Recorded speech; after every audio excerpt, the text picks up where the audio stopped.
Alright, what's up sa inyo mga kababayan? So, eto pong pag-uusapan natin mga kababayan, yung pinag-uusapan patungkol po kay Paulo Contis ngayon. Na kung saan mga kababayan masasabi natin na walang kadala-dala etong si Paulo Contis dahil po sa bagong target na naman ito na isang babae sa Itbulaga or sa Tape Bulagta. At dito mga kababayan masasabi natin na di umano nanganganib etong si Yen Santos na baka maiwan at mapalitan.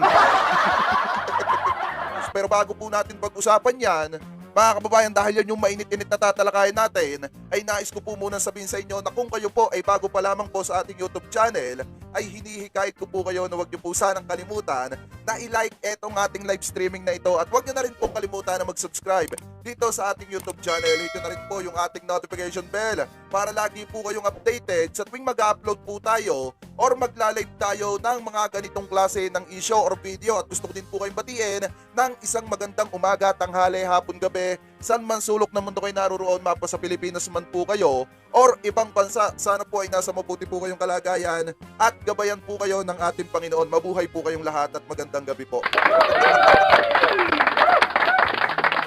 Alam nyo ba kanina, habang nagbo-browser tayo, may dalawa tayong nakitang balita.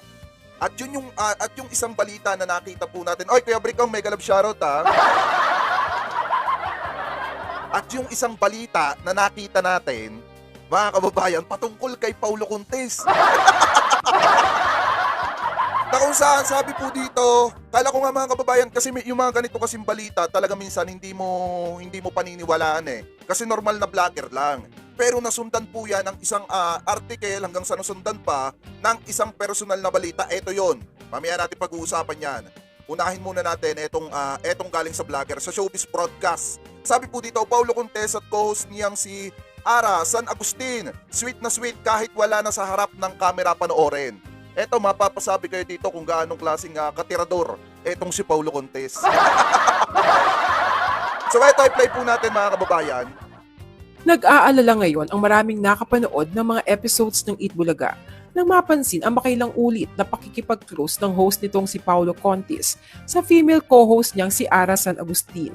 Niyayakap ito, hinahawakan ang mga kamay at hinahalikan. Panoorin ang video. Ay, sana all may niyayakap. Sana all may hinahalikan. Alam niyo mga kababayan, hindi ko alam kung ano yung pinaggagawa ngayon ni Paulo Contis. Kasi kung titingnan po natin, talagang mapapasabi po tayo na wala talagang kadala-dala. Dahil itong ginagawa niya kasi mga kababayan, talagang dito, alam niyo yung ayos na yung imahe, tapos siya mismo yung sumisira sa kanyang imahe, talagang matindi. Kasi kung tutusin mga kababayan napakaayos na ng lagay nitong si Paulo Contis. Medyo humupa na yung pambabati ko sa kanya, lalo na yung patungkol sa mga responsibilidad niya na talagang masasabi natin na hindi niya nagagampanan. So ngayon, ang punto kasi dito mga kababayan, oo, nagkamali na nga siya ng paulit-ulit. Tapos ngayon parang nangyayari, inuulit na naman.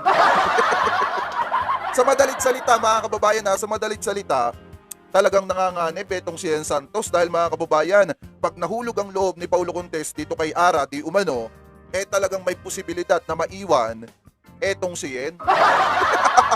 Diba, alam niyo mahirap talagang pumatol sa isang tao, pero hindi ko naman tinutukoy na si Paulo yun mahirap talagang pumatol sa isang tao, lalo na pagka hindi marunong makontento. Sa totoo lang, mga kababayan, mahirap pumatol sa isang tao lalo na pag hindi marunong makontento. So ipagpatuloy pa natin. Ay, subscribe niyo yung Showbiz Broadcast. Usap-usapan ngayon ang napansin ng maraming netizens ang madalas na paglapit-lapit ni Paulo Contis. Ay! Sana all! Ay, kaya Bricong, mega love shoutout Bala is the great, tahimik na nga ako. Na-OP ako. Oy, Kuya Brick, mega love shoutout. Etong topic natin ngayon, yung pagiging babaero ni Paulo Contis. Hindi naman sa inuhusga natin siya, pero mga kababayan, talagang kung ako si Yen, talagang mapapatingin ako dito at mapapaluhan na lang ako sa isang sulok pag nakikita ko kung gaano katindi si Paulo. Alam niyo, sa totoo lang mga kababayan, kahit wala daw sa harap ng camera, talagang gantong-ganto daw si Paulo. Ba talaga pag pogi? So pagpatuloy pa natin. sa co-host niyang si Ara San Agustin. Una ay noong mapansing habang nag-host si Ara ay inilapit ni Paulo ang kanyang mukha rito. Ay, Niyayakap rin ni Paulo si Ara at kinuha rin ang kamay nito para i-holding hand. kung eto naman ang ipapalit sa Aldab, hindi rin to magkiklik mga kababayan. Kasi unang-una, kaya naman kasi nag-click yung kay yung kay Ma'am Main Mendoza at saka yung kay Alden Richard. Wala po kasi silang mga issue that time, mga kababayan. At saka talagang bagay na bagay yung dalawa. Nung mga panahong yon, talagang pagtungtong ng tanghalin tapat, inaabangan talaga yan kahit sa mga mall ng mga supporter, lalo na ng mga legit Dabber Cats. Talagang hinihintuan sa mall yan, pinapanood pa po yan mga kababayan. Etong dalawang ito kasi, etong si Paulo Contes may bahid kasi to. So ngayon mga kababayan, tingin ko hindi magiging magkiklik kung sakaling gayahin nila yung Aldab at sila yung pumalit sa Aldab. Napakalabo. Baka ang mabalitaan na lang natin sa isang araw, isa na rin ito sa naging babae ni Paulo. Or pag binalas-malas pa nga mga kababayan, di umano, nabasa ko din naman doon sa mga komento ng mga tao, baka isa din ito sa mga anak ni Paulo bago hindi sustentuhan. Di umano ha. So ipagpatuloy pa natin. Napansin rin ng marami nang pumaraan umano si Paulo Ay! noong habang inaamoy ni Ara ang suot niyang polo ay pasimple naman itong humalik sa noo ng dalaga. Pansin na pansin ang madalas na pagpapasweet ni Paulo sa mga moments nila ni Ara sa telebisyon. Tanong ng marami, pakulo lang ba ito para makabuo ng love team at pag-usapan ang Eat Bulaga? O totoong unti-unti nang nagiging malapit sina Paulo at Ara sa isa't isa? Nako, Marami naman ang nagbabala kay Ara na mag-iingat sa tulad ni Paulo Contis na madali mag-ingat kayo sa bulugan. Mag-ingat ka. Nako, doon sa mga artista, ng mga babae, mag-ingat kayo sa nagpapakalat ng lahi. Ay, mag-ingat kayo sa mga bulugan at chick boy ha. Doon sa mahilig magpakalat ng lahi, abay mag-ingat kayo, lalo na pagka mga ganitong galawan. Nako, baka sa isang araw makita natin sa PEP-PH mga kababayan na Paulo Contes, may nana ka na naman. Pagpatuloy pa natin. Kasi mga kababayan talagang walang kadala-dala. Tirador nga, ika nga naman, sa Batangas nga, kung makikita ito ng mga Batanggenyong sasabihin dito, ay napakatirador mo naman. Katinde. Ay, karining-karining ang galawan ng mga ng mga tirador, mga kababayan. Yung mga mahihilig sa mga magagandang babae tapos paiiwanan ng lahi tapos hindi nalilingunain. Ay talagang matindi, baka sa isang araw makita nyo sa pahayagan isa na rin aray. mahulog ang loob sa mga kaibigang babae na napapalapit ang loob sa kanya.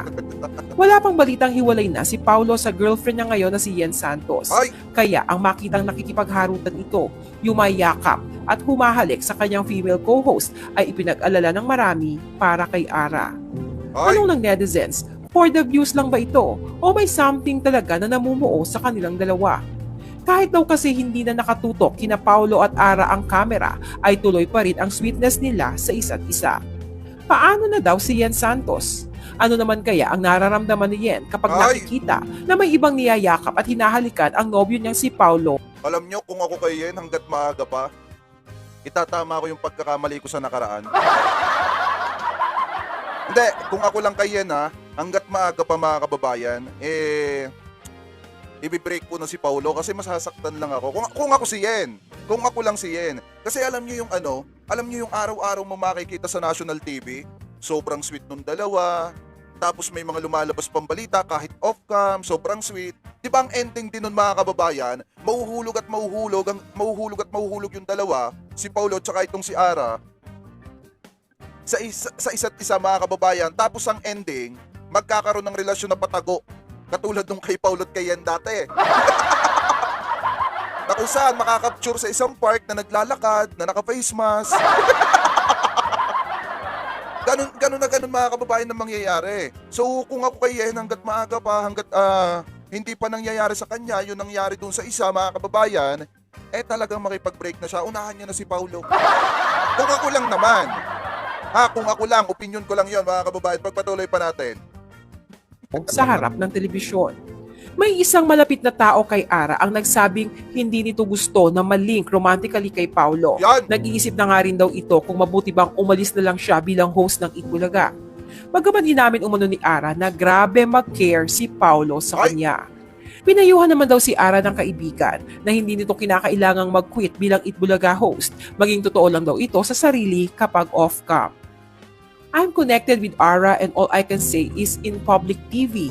Yes, true. Alam nyo, sa isang babae kasi, lalo na pag ipinaparamdam mo na sobrang care mo, pag ipinaparamdam mo na mahalaga siya, importante siya, mga kababayan, talagang mahuhulog at mahuhulog yan sa'yo. Lalo na pag nararamdaman ng babae na secure siya sa feeling mo. So ngayon, kung gano'n yung nararamdaman ni Ara dito kay Paulo Contis, hindi naman sa pinangungunahan natin yung kanilang nararamdaman, mauuwi din yan, mga kababayan, sa patagong relasyon. Bakit? Kasi unang-una, alam naman natin pare-parehas na may karelasyon ngayon si Paulo, which is etong si Ian Santos, kung sila pa. Kung magiging sila nitong si Ara, magiging patagong relasyon nito.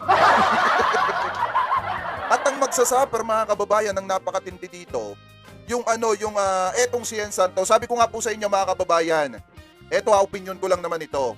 Yung kasing relasyon, hindi naman to patama sa kanila, pero ito, opinion ko lang.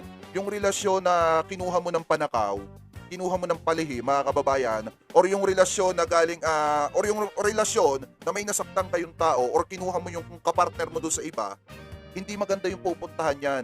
Break up at break up lang din yan. Sabi ko nga po sa inyo, kung yung isang relasyon, talagang masasabi natin, na kuha mo lang din, or nakaw mo lang din sa iba, yung kaligayahan mo, talagang din yan, wala din forever dyan, walang kaligayahan dyan. Kasi nandudun yung pagdududa ninyo sa isa't isa, nandudun, mga kababayan, yung mapapansin mong uulit at uulit pa rin etong si lalaking ito, at nangyayari na nga ngayon.